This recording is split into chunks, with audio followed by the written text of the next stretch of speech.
안녕하세요, 여러분. 모네의 문법입니다. 오늘은 목적어에 대해서 공부하도록 하겠습니다. 목적어 같은 경우는 주어나 서술어보다는 훨씬 더 공부하기 쉬운 파트라고 생각하시면 됩니다.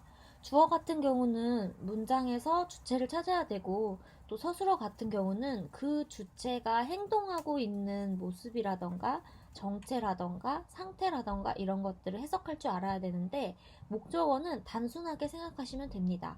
목적격 조사 을이 붙으면 문장에서 목적어가 되는 것이죠.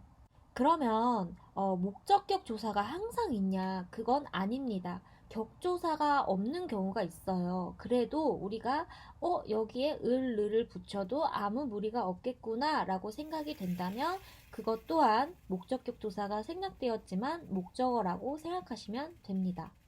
그래서 목적어에 대해서 제가 정의를 내리자면요. 목적어의 대상은 의미적으로 서술어의 행위나 작용의 대상 혹은 목적이나 결과를 나타낸다 라고 보시면 되는데요. 여기서 중요한 건 목적어는 서술어의 대상이 되고 목적이나 결과를 나타낸다는 거예요. 그래서 우리 타동사 같은 경우가 반드시 목적어를 필요로 하는 이유는 타동사는 어떤 대상의 도움을 받아서 서술될 수 있는 동사이기 때문에 그렇습니다. 자, 그러면 선생님이랑 같이 예문을 지금 볼게요. 목적어를 한번 보시면요. 가를 볼게요. 엄마가 물을 끓인다. 그가 삽으로 땅을 팠다. 순이는 엄마를 닮았다. 영수가 낚시를 간다.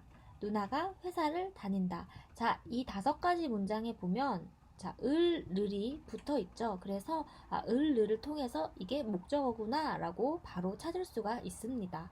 그러면 좀 더 자세하게 한번 봐볼까요? 엄마가 물을 끓인다와 그가 삽으로 땅을 팠다 같은 문장은요. 물과 땅이 각각 끓이다 팠다라는 행위의 대상이 되죠. 자, 그래서 가나는 대상이 되는 목적어라고 생각하시면 됩니다. 그 다음에 순이는 엄마를 닮았다는 이제 닮다라는 서술어는 반드시 대상을 필요로 하는데 그 엄마가 대상이 되는 목적어라고 생각하시면 되겠고요. 라와 마에서는요, 영수가 낚시를 간다와 누나가 회사를 다닌다인데, 다니다와 가다라는 목적이 되는 게 바로 낚시와 회사가 되는 거죠.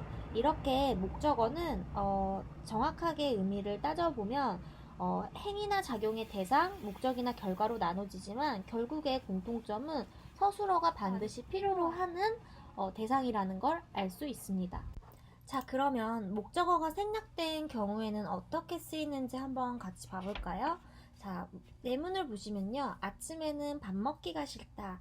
자, 이때는 아침에는 밥을 먹기가 싫다라고 해야 되는데 우리가 을을 생략된 문장으로 많이 쓰이고 있죠. 실제로 구어에서 을은 많이 생략이 됩니다.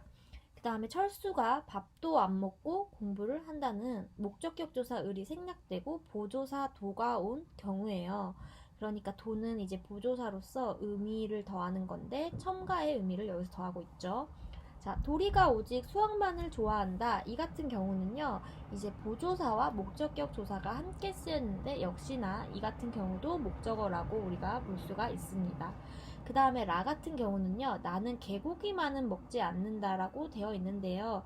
여기서 만과 은이 모두 보조사이고 목적어를 알려주는 표지인 목적격 조사가 나오지 않았지만 역시나 이것도 목적어라고 이해를 하실 수가 있습니다.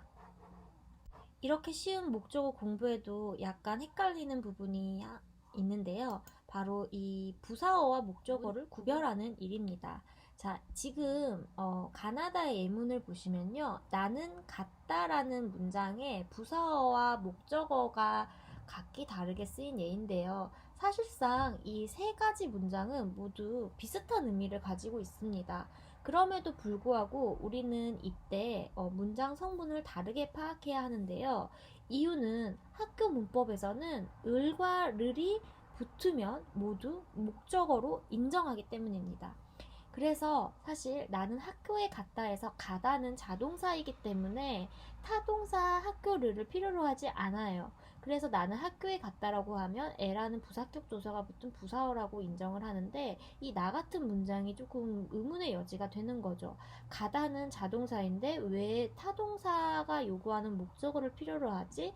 이때의 을은요, 정확히 말해서 목적격 조사라기보다는 을의 보조사적 용법으로 학교라는 대상을 강조하는 역할을 합니다. 그래서 우리가 이걸 보조사로 봐야 되냐라고 의문을 제기할 수 있는데, 이제 학교 문법에서는 을을이 붙으면 모두 목적어로 인정한다는 조사를 따라가는 견해를 하고요. 학문 문법, 그러니까는 뭐 대학교나 이제 문법 연구소에서 하는 문법 정의 같은 경우는 이 학교를 부사어로 보기도 합니다. 이런 경우는 이제 여러분이 공부를 하다가 문제집이나 참고서를 통해서 볼 수 있는 내용인데, 사실상 학교 문법과 학문 문법의 내용 두 가지를 알아놓으면 여러분이 훨씬 더 이해가 쉬우실 거예요. 마지막 문장 나는 학교로 갔다도 이제 학교로가 부사어가 되죠. 그래서 학교 문법에서는 조사가 중요합니다. 목적격 조사가 붙으면 목적어, 부사격 조사, 애와 로가 붙으면 부사어, 이렇게 이해를 하시는 게 훨씬 더 쉽게 이해하는 방법일 것 같아요. 자, 그러면 우리가 아까 배웠듯이 을을이 붙으면 선생님이 뭐라고 했죠? 모두 다 목적어로 인정한다고 했죠. 그래서 이렇게 이중목적어문이 생깁니다. 영수는 철수를 허리를 잡았다.